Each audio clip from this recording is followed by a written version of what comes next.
menyuarakan hal-hal yang kurang populer. Kayak kemarin saya bahas kemenyan. Kalian pakai parfum nggak? Ada yang pakai parfum nggak? Itu bahannya dari kemenyan. Bukan cuma dukun yang pakai kemenyan. Ya, yang namanya hilirisasi itu bukan hanya tambang. Ada yang lain-lain juga. Ya, soalnya nggak gampang. Saya bahas kemenyan ribut, bahas AI ribut juga.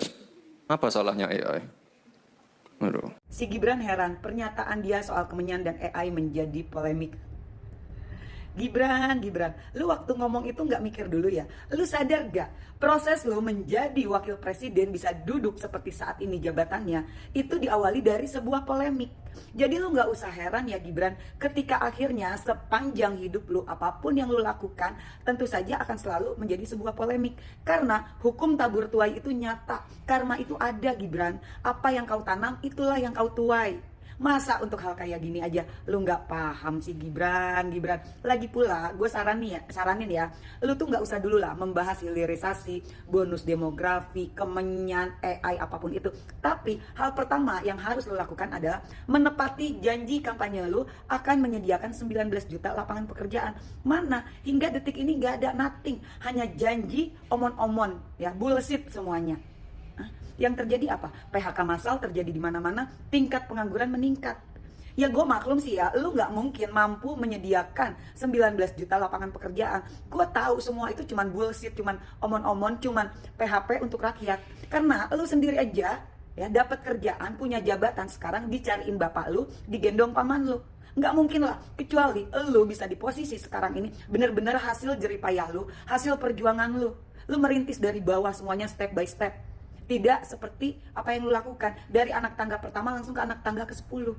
Sadar diri ya Gibran. Makanya kenapa gue saranin lebih baik gitu ya, lu ini jadi tukang martabak aja. Karena lu gak layak dengan posisi lu sekarang, dengan apa yang lu lakukan tidak sesuai, memalukan yang ada. Indonesia jadi malu karena memiliki wapresnya seperti lu. Sadar gak? Oke? Satyam Eva Jayati.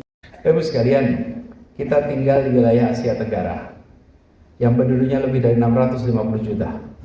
Dan 280 dari angka itu adalah warga Indonesia. Lalu kita lihat posisi kita di Asia. Di sisi timur ada beberapa unsur kekuatan, di sisi selatan ada unsur kekuatan. Di timur ada Tiongkok yang paling besar, ada Jepang, ada Korea Selatan, ada Korea Utara, ada masyarakat Taiwan. Ini semua wilayah yang suasananya tegang, bukan wilayah yang suasananya teduh. Tegang, tak terbayangkan utara dan selatan, antara Korea Selatan dan Utara tegang, antara Tiongkok dengan Jepang tegang, antara Korea Selatan dengan Tiongkok tegang. Ini wilayah yang tegang. Masuk ke Asia Selatan, ada India yang sangat besar. Di situ ada Pakistan, ada Bangladesh, ada Sri Lanka, atasnya sedikit ada Afghanistan. Wilayah itu bukan wilayah yang teduh, ini wilayah tegang. Wilayah tegang di situ semua. Tapi begitu masuk ke antara keduanya, namanya Tenggara. Di situ ada Indonesia, ada Malaysia, ada Singapura, ada Thailand, dan 5 negara lainnya. Wilayah ini tidak tegang, wilayah ini teduh, dan Indonesia harus bisa menjaga keteduhan di wilayah itu. Jadi kita kalau melihat ini, inilah wilayah yang harus bisa menjadi kekuatan masa depan di Asia, kekuatan masa depan di dunia.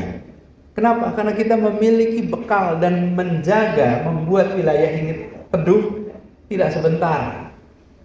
Dimulai tahun 65 lewat pertemuan Menteri Pendidikan Asia Tenggara. Belum ada ASEAN. Belum ada ASEAN. Yang ketemu pertama siapa? Menteri-menteri pendidikan.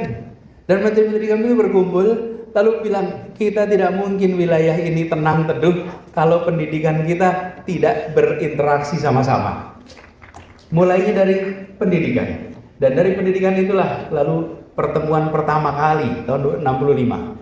Setelah itu baru gagasan membentuk ASEAN terbentuk, dan akhirnya terjadilah sebuah wilayah baru yang kita kenal kolaborasinya sebagai namanya ASEAN. Dan hari ini, Bapak sekalian, kalau ditanya ibu kota ASEAN di kota mana ya?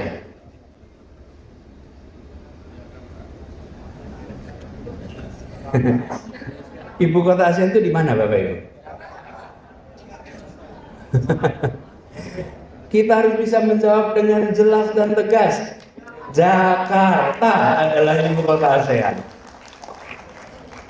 Karena itu waktu dulu saya bertugas di Jakarta, ada stasiun kereta api MRT yang lewat di depan kantor kejaksaan. Saya minta stasiun itu diberi nama stasiun ASEAN supaya pas setiap hari mengingatkan penggunanya bahwa Jakarta itu bukan hanya ibu kota Indonesia, tapi Jakarta juga ibu kota ASEAN.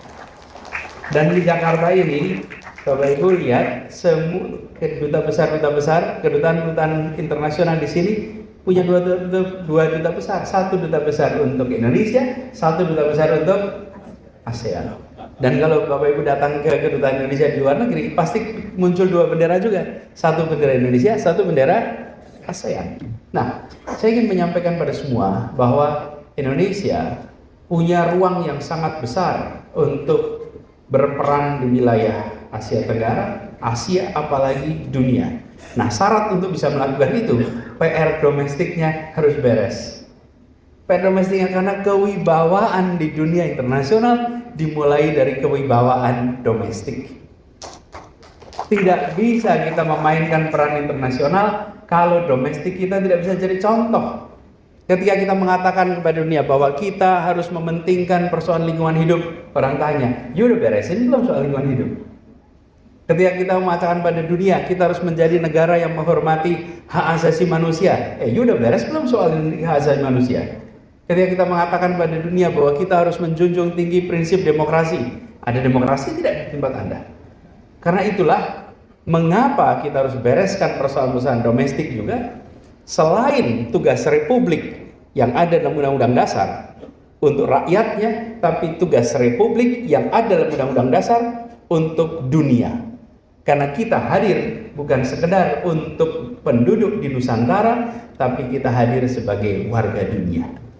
Halo teman-teman, berjumpa bersama saya di Politik Dangi. Teman-teman, ini menarik ya, bagaimana keblunderan Gibran ini membuat reaksi publiknya. Bukan hanya politisi, bahkan hingga pada masyarakat, teman-teman. Kali ini Gibran membuat blunder adalah bagaimana ia membuat sebuah pernyataan hilirisasi kemenyan ya. Bahkan apa yang dibicarakan Gibran ya selalu menjadi bulan-bulanan publik. Apa yang menjadi program Gibran selalu menjadi kritikannya. Waktu itu bagaimana ia memperkenalkan AI ya, yang juga sebagai alat pembelajaran katanya, dikecam juga, dikritik juga, hingga hilirisasi kemenyan. Ya memang sesuatu yang dikatakan Gibran itu selalu salah ya, menurut publik ya. Kenapa? Karena pada dasarnya lahirnya dia jadi wakil presiden pun itu salah, kata orang. Kenapa? Karena mengubah aturan ya. Dia belum bisa menjadi wakil presiden karena usia terlalu muda, kemudian aturannya yang diubah. Itu pun yang kenapa masyarakat masih marah ya. Kemudian bagaimana lapangan pekerjaan yang dijanjikan sampai detik ini pun ya belum ada yang terrealisasi. 19 juta lapangan pekerjaan ini bukan sesuatu yang mudah ya. Namun PHK, kemudian bagaimana harga-harga sembako yang semakin tinggi, ini malah menyulitkan masyarakat, teman-teman, dan membuat kita itu makin pusing ya. Bagaimana menurut kalian?